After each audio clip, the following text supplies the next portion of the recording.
Welcome to this Process Insights guided wave video for Omni508. In this video, we're going to talk about the configuration screen. So to get there, you click on Analyzer Setup, and we show you the various parameters that you can change to affect the way the instrument works. First thing to look at is the schedule, online or offline. So the analyzer can be set to scan on a regular basis on each individual channel. So by turning this on, if you look down here to the scan period, this analyzer will produce a scan on this channel every 5 minutes in this case. You can change that to be, you can use milliseconds if you wish, seconds, minutes, and hours. Okay. The other thing to note here is that the software remembers analyzers that have been connected to it. So right now there is one connected, we call channel 1. Channel 2, notice that it says disconnected. So let's go back to channel 1. Other parameters here, averages per scan. What this means is the analyzer will scan this many times and merge them into one spectrum. The start and stop wavelength define the range of the analyzer. That is the maximum range for this instrument. 200 nanometers is the lowest you can go and 800 is the highest. If your process that you're measuring only has things of interest within a narrower range, you can certainly change the start and the stop to narrow in on that range. We talked about the scan period. That's how often the analyzer will scan. Remember, you can always go to the scan screen and initiate scans manually as well.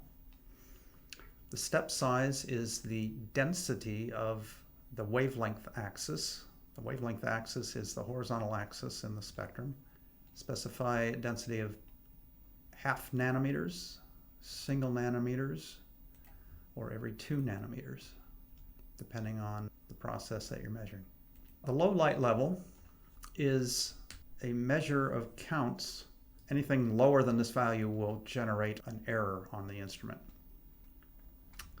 Okay, so the spectrometer status, as we see if that spectrometer is connected. We also display the serial number of that spectrometer. The auto integrate feature is an important feature. We generally advise the customer to always use auto integration. This has to do with how the Ibsen spectrometer works. It has the intelligence to integrate the values that it's reading or not, depending on what you want to do. But in general, we suggest this always be on. This analyzer uses a lamp that produces light in pulses. And this is the number of pulses that is used in the integration scheme. I'm going to turn that back on. Dark correction is another feature that we recommend always be on. What this means is every analyzer has a certain level of electronic noise in the signal that is produced.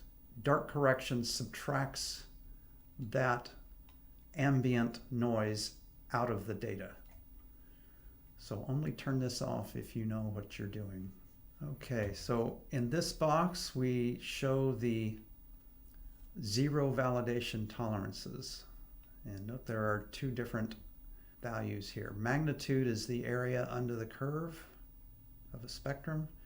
The shape is produced by performing a dot product on the scan data and represents the shape of the spectrum that you see. When you take 0 scans, we use these tolerances to determine whether you should use that 0 candidate scan or not. These are changeable. The user can set these for the accuracy that they wish to attain. Note the little icon here, the little information icon. If you click on that, you get a little description of each of these parameters. So much of what I've been saying can be found in these little pop-up notes. So if you make changes, you should save them by hitting the Save Changes button. Or like me, I've changed some things that I don't want to save. I'm going to click cancel.